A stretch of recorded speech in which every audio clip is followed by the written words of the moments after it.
여러분도 생활하시는 중에 이런 생각을 가지셔 보신 적이 있으시지요? 바로 세상이 좀 변했으면 좋겠다 하는 생각이지요. 더 가깝게는 우리 가정도 변했으면 좋겠다. 우리 교회도, 이 사회도, 세계도 한번 좀 변했으면 좋겠다 하는 생각을 갖습니다. 언제 그런 생각들을 사람들이 갖게 됩니까? 자기가 열심히 노력하고 수고하는데도 생활에 좋아지지 아니할 때, 그때 세상의 체제에 대한 장벽을 느끼고 이런 세상 속에서는 살기가 참 힘들구나. 그럴 때 세상이 한번 뒤집어졌으면 좋겠다. 소위 혁명을 생각하게 되는 것입니다. 혁명, 그것은 새로운 세상, 새로운 세계를 갈망하는 것이지요. 사람은 누구나 살아가며 그런 생각을 가질 때가 있어요.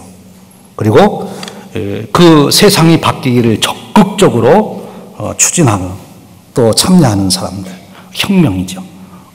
혁명에 목숨을 걸고 혁명의 인생을 거는 사람들도 있습니다. 혁명이 세상을 바꾸는 것이라고 생각하기 때문에 그렇지요. 사실 역사를 살펴보면 그래서 수많은 혁명들이 있어 왔습니다. 혁명의 여러 종류가 있죠. 우선 사회 정치적인 그런 혁명이 있습니다. 정치 사회 혁명은 자유혁명이라든지 또 공산혁명, 사회주의 혁명, 민주혁명 이런 것들이 정치 사회 혁명이죠. 그런 혁명이 일어날 때마다 세상이 바뀌었다. 새로운 세상이 열렸다. 환호하기도 했습니다. 그런가 하면 어쩌면 우리에게 더 큰 영향을 준 혁명 중에 하나는 산업혁명이 아닌가 싶습니다. 새로운 기술력으로 1차 산업혁명, 2차, 3차, 지금은 제4차 산업혁명을 이뤄가고 있다. 그렇게 말을 하며 많은 사람들이 4차 산업혁명에 기대를 걸고 있는 것 같습니다. 혁명은 새로운 세계를 여는 것, 새로운 세계를 갈망하는 사람들이 추구하는 것이지요. 근데 이제 우리 한번 생각해 봅니다. 역사 이래 지금까지 수많은 혁명들이 이루어져 왔는데 그 결과로 오늘 우리가 이런 세상에 살고 있는데 정말 우리가 살고 있는 이 세상은 만족한 세상입니까? 그 혁명을 꿈꿨던 사람들이 이 혁명만 달성하면 새로운 세상이 열리면 우리 민족은 달라질 것이라고, 우리 역사는 달라질 것이라고 그렇게 목숨 걸고 혁명을 일으켰는데 그 결과로 살아가는 저와 여러분들은 정말 부족함이 없습니다. 그런 마음속에 또는 차별이 없이 정말 내가 존중받는 그런 삶을 살고 있습니다.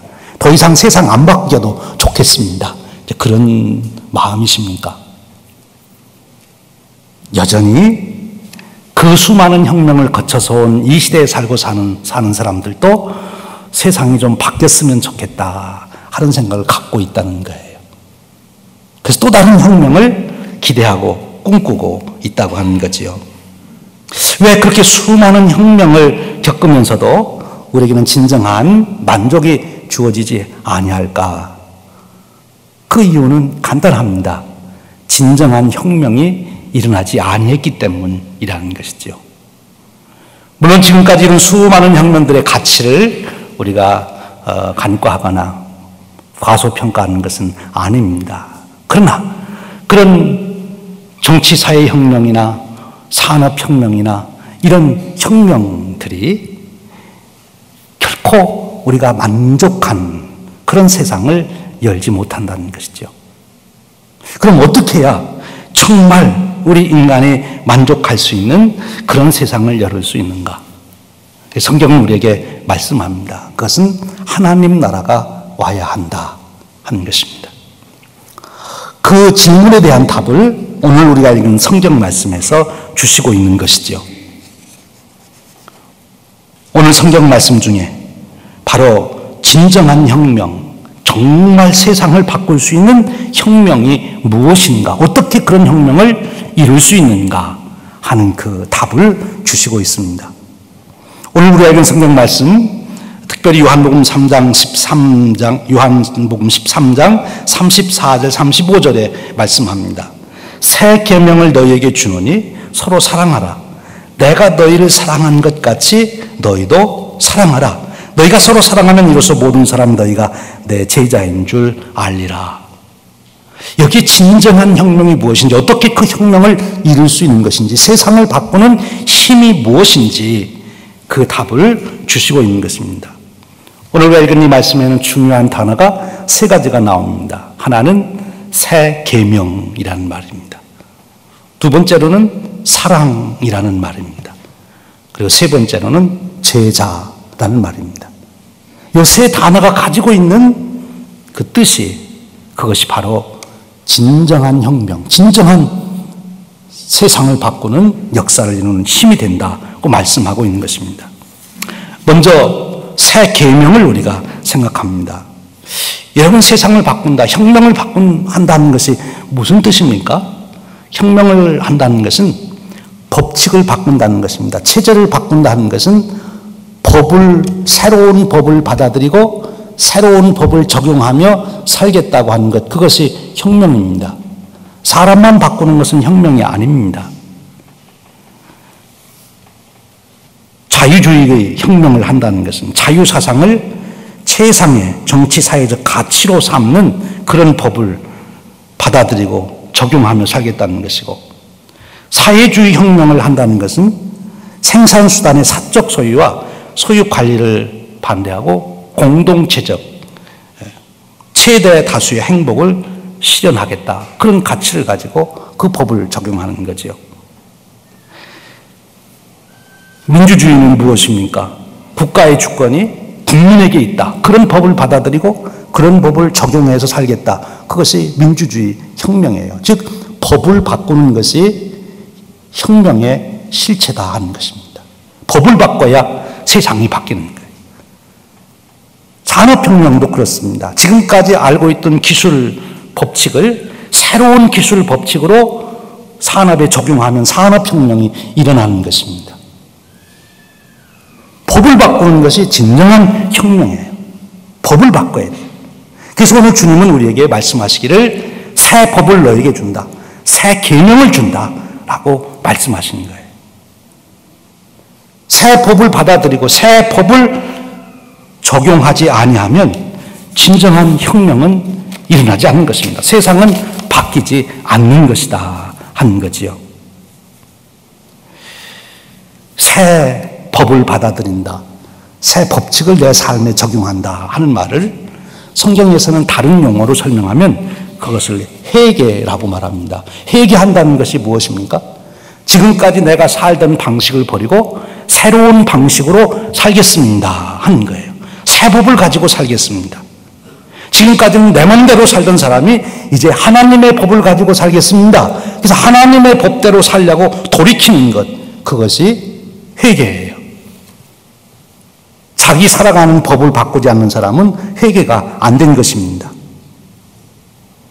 새로운 나라, 새로운 세계는 법을 바꿈으로써 내가 지금까지 살아오는 법칙을 바꾸고 새 법칙을 적용함으로써 이루어진다 하는 것입니다.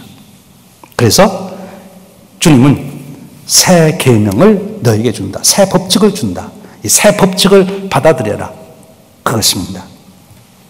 지금 주님이 새 법을 주셨다고 하는 것은 무엇을 말합니까? 새 나라를 세우시겠다는 거예요.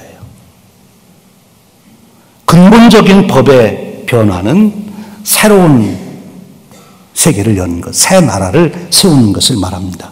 즉 예수님이 세우려고 하는 나라는 하나님의 나라이지요.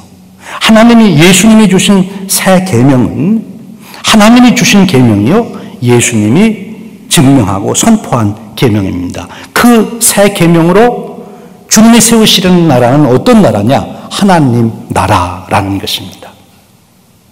이 하나님 나라라고 하는 것을 우리가 잘 이해하기 위해서는 이 종말론이라고 하는 이론과 우리가 같이 잘 정리를 좀 해야 됩니다. 개념을. 이 종말론이 무엇입니까? 종말론은 지금 우리가 살고 있는 이 세상이 다 끝난다 하는 게 종말론이에요. 근데 종말론은 거기까지만 얘기하는 것이 아니라 새로운 세계가 시작된다. 새 나라가 열린다. 그것이 종말론입니다. 지금 이 역사는 끝이 나고 새로운 세계가 시작이 된다. 그것이 이 종말론이에요. 그런데 이 성경은 이 종말론을 말함에 있어서 성경 처음부터 똑같은 종말론을 말하지 않고 이 종말론이 점점 더 분명해집니다. 이것을 말씀하여 계시의 발전 또 계시의 완성이다 그렇게 표현합니다. 하나님께서 하나님의 비밀, 하나님의 진리를 가르쳐 주시는데 한 번에 다 가르쳐 주시지 않고 처음에는 한 부분만 가르쳐 주셨다가 그 다음에 이만큼 가르쳐 주셨다가 그 다음에 완전히 다 가르쳐 주시는 것이 하나님께서 우리에게 보여주는 진리에 보여주시는 방법이에요. 그래서 하나님의 계시는 점진적이다 이렇게 표현하기도 합니다. 그러니까 창세기 1절에서부터 요한계시록까지 성경을 다 우리가 읽어봐야 다 정리를 해야 하나님의 계시를 온전하게 알게 되는 거죠. 이 종말론도 마찬가지예요. 그래서 이 종말 사상이 나타난 것은 언제 나타나느냐? 구약의 예언자들 시대에 나타납니다. 특별히 그것도 언젠가 하면 이스라엘 백성들이 바벨론에 의해서 멸망을 당했을 때 그때 그들이 가지고 있는 종말론은 무엇인가 하면 이렇게 역사가 진행되다가 이제 이 역사 안에서 새로운 시대가 열릴 것이다. 그 새로운 시대라는 것은 무엇인가 하면 바벨론도 망하고 페르시아도 망하고 헬라 제국도 망하고 다 망한 다음에 하나님께서 이스라엘 백성들을 중심으로 다시 제국을 세워서 그 이스라엘 백성이 온 세계를 다스리는 때가 올 것이다. 그거를 그들은 종말론으로 보았어요. 그러니까 이 하나님의 종말이 역사 속에서 이루어지는 것입니다. 이방 나라들이 다 망하고 이스라엘 나라가 다시 독립하고 회복되어서 온 세계를 다스릴 때 그것을 하나의 종말로 봤어요. 하나님이 그렇게 역사를 이끌어간다.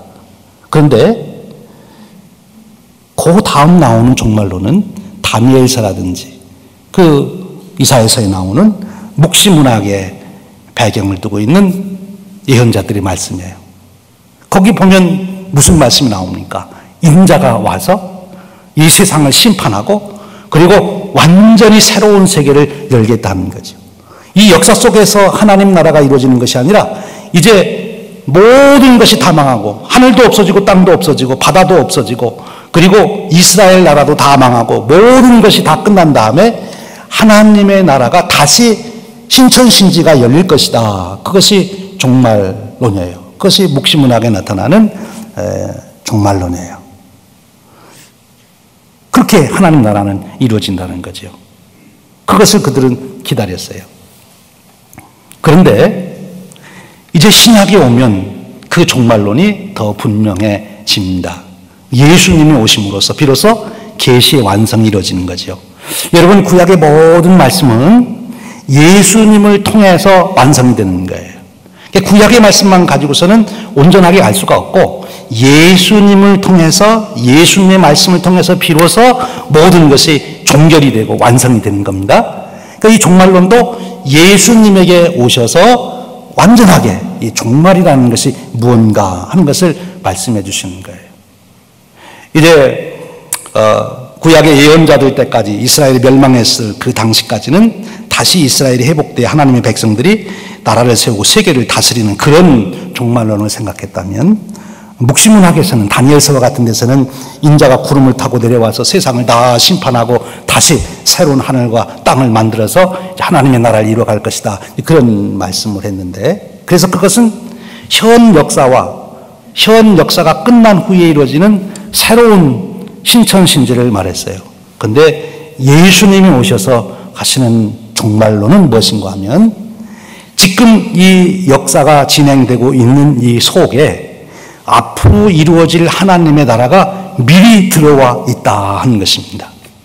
그러니까 지금 예수님의 오심으로 이미 하나님의 나라, 이 세상이 끝난 다음에 새로 세워져야 될 하나님의 나라가 이미 여기에 지금 와 있다. 그것이 예수 그리스도께서 말씀하시는 종말론이에요. 그러니까 지금은 겹쳐 있는 시대예요. 망해서 없어질 시대하고 하나님이 세우시는 하나님의 나라가 겹쳐 있는 시대. 예수님이 오심으로 종말은 이미 시작됐어요. 예수님이 오심으로 하나님 나라는 이미 시작이 됐어요. 여기에 이미 와 있어요. 그런데 아직은 완성된 것이 아닙니다. 언제 완성이 되나요? 예수님이 다시 오실 때 비로소 완전하게 완성이 되는 거예요. 지금은 그러면 이미 예수님이 오심으로 하나님 나라는 여기에 와 있다. 그래서 예수님을 영접한 사람은 죽어서나 천국에 가고 나중에 예수님 재림한 후에나 천국을 경험하는 것이 아니라 예수님을 영접하여 예수님이 다스리는 사람들은 지금 여기서도 하나님 나라를 경험하며 살 수 있다는 것입니다. 지금 여기서도 천국을 경험할 수 있는 거예요. 예수님을 영접한 사람들은, 예수님을 모신 사람들은.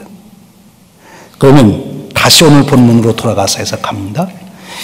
예수님이 다스리는 사람, 예수님이 다스리는 나라는 어떤 나라냐?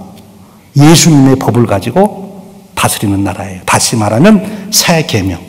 예수님은 지금 하나님 나라의 주권자로서 예수님이 세우시는 나라는 이 새 계명을 가지고 다스리겠다. 이 새 계명으로 이 법칙을 가지고, 이 법을 가지고 적용하겠다 한 것입니다. 그것이 뭔가면 새 계명이에요.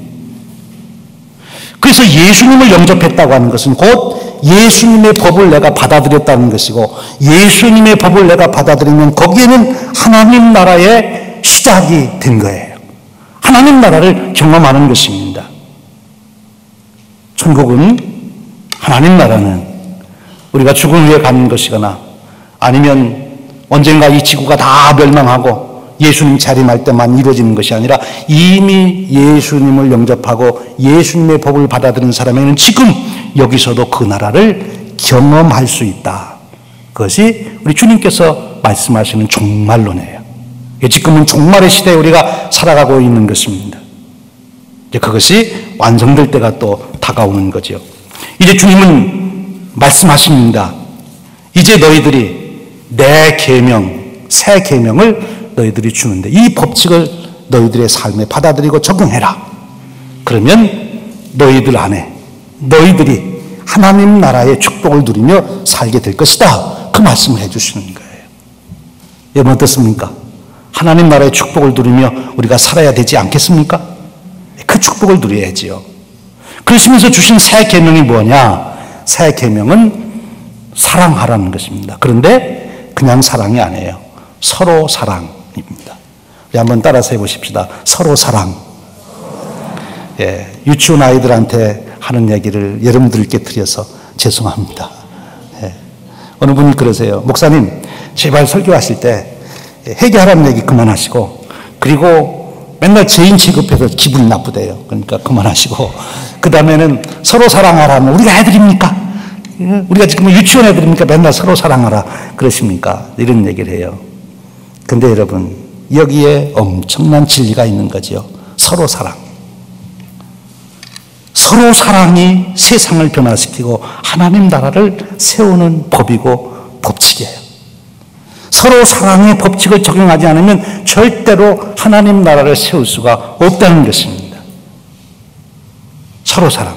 그런데 여기서 말하는 서로 사랑을 우리가 좀 더 적나라하게 이해하기 위해서는 예수님이 말씀하신 상황을 아셔야 돼요. 지금 예수님이 제자들에게 말씀하시는 상황에서 서로 사랑하라는 것이 무엇을 말하는 것인가?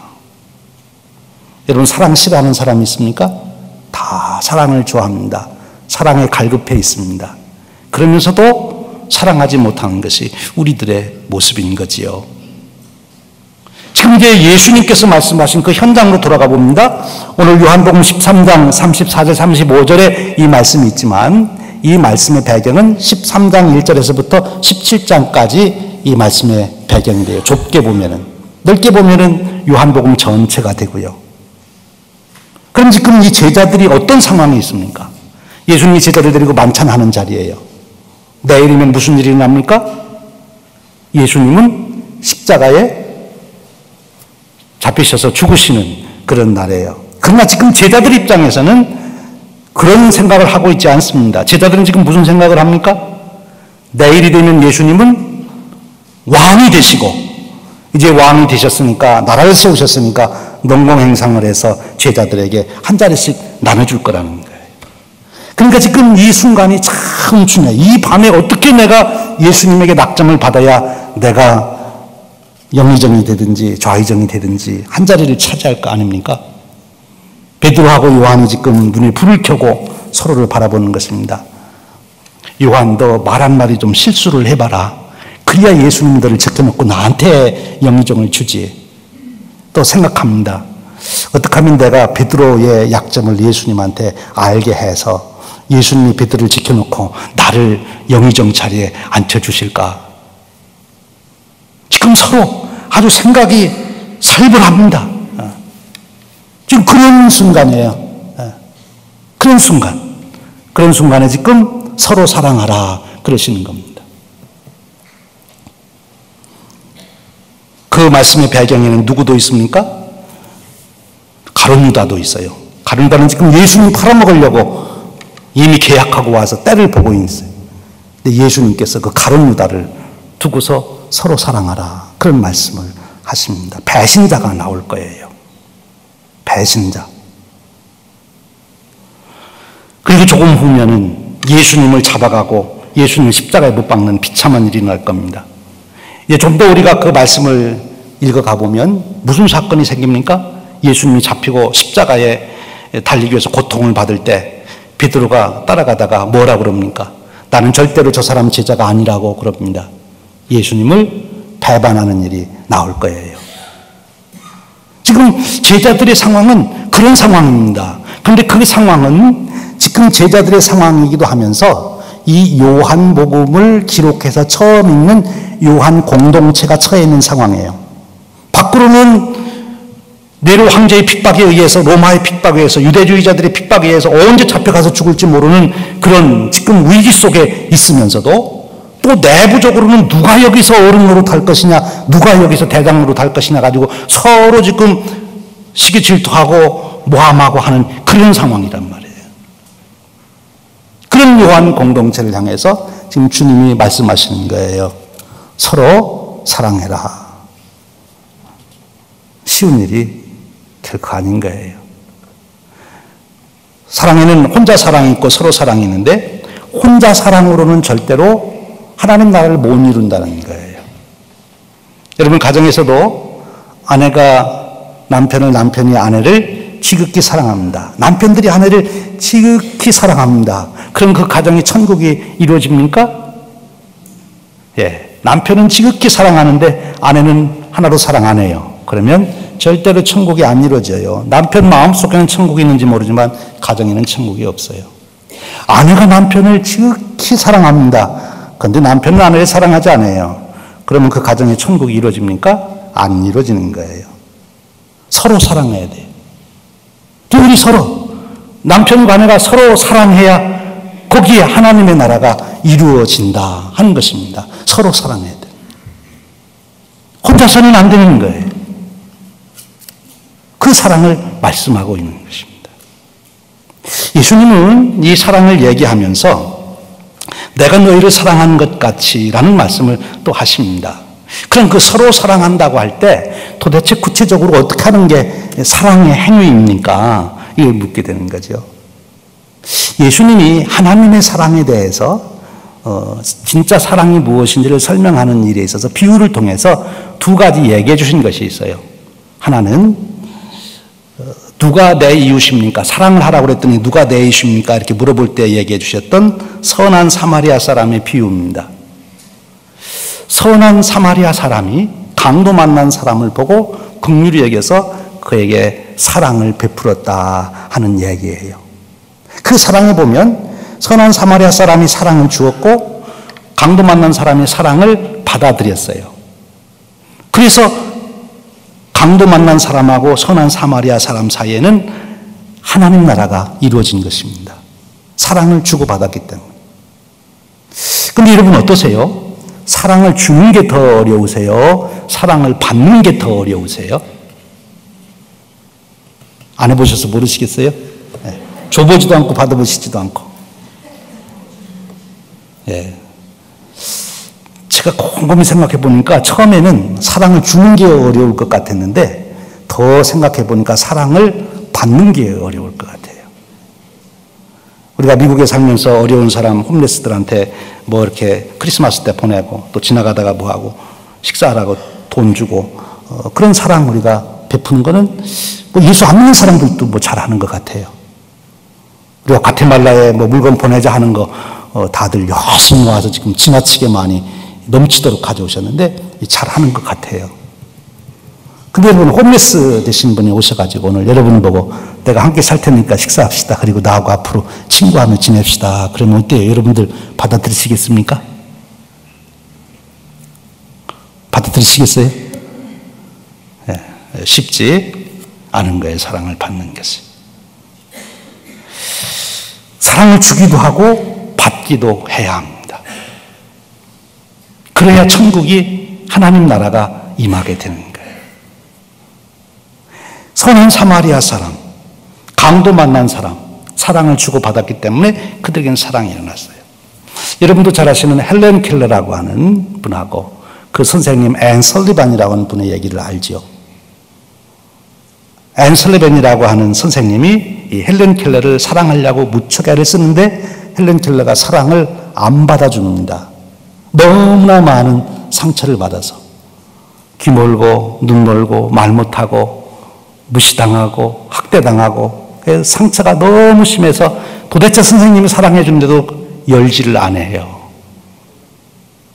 아무리 앤 설리반이 사랑을 쏟아부어도 그 둘 사이는 천국이 이루어지질 않습니다.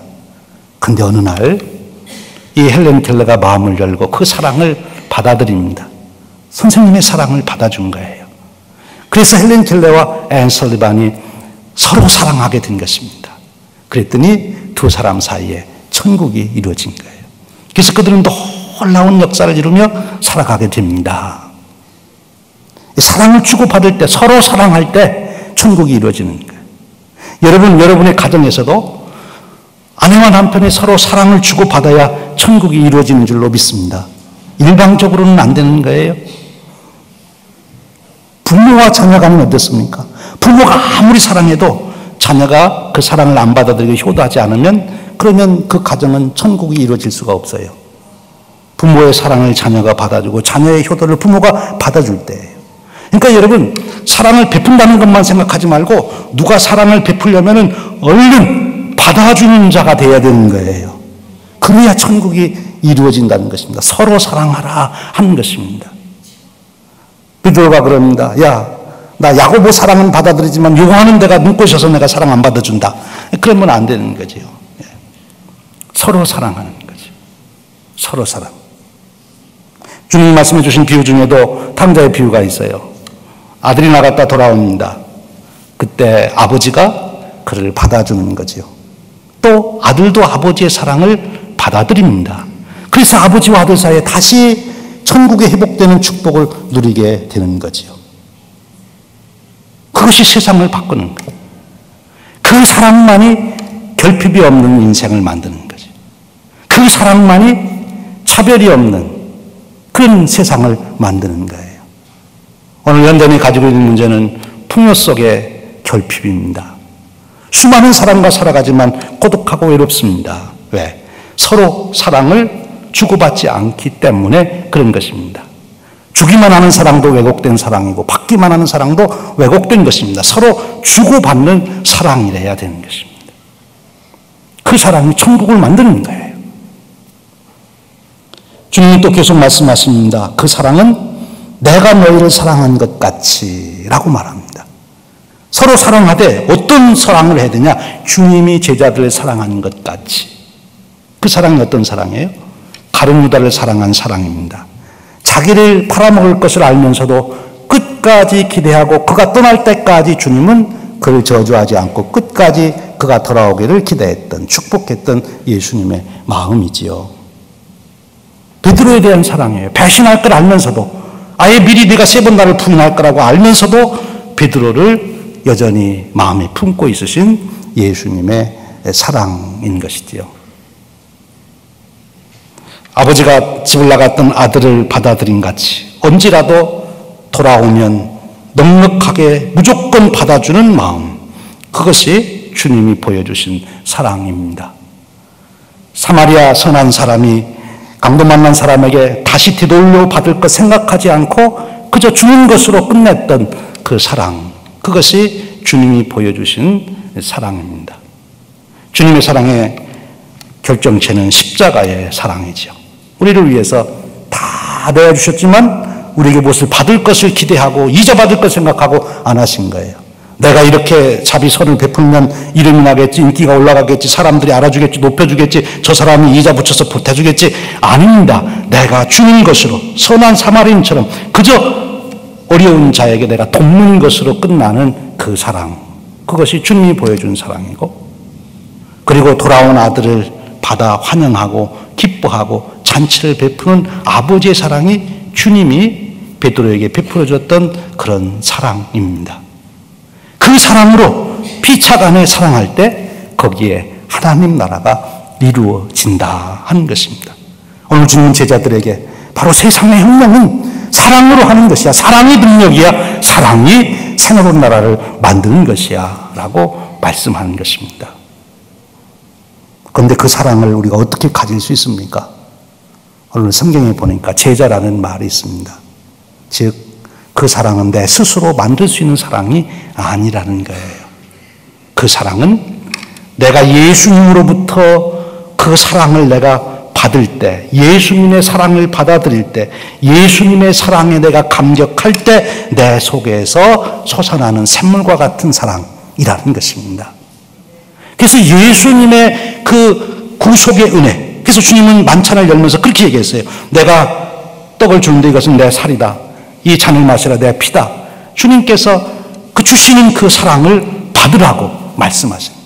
그리고 발을 씻기면서 말씀합니다. 내가 씻기지 않으면 너와 나는 상관이 없다라고 말씀하세요. 그렇습니다.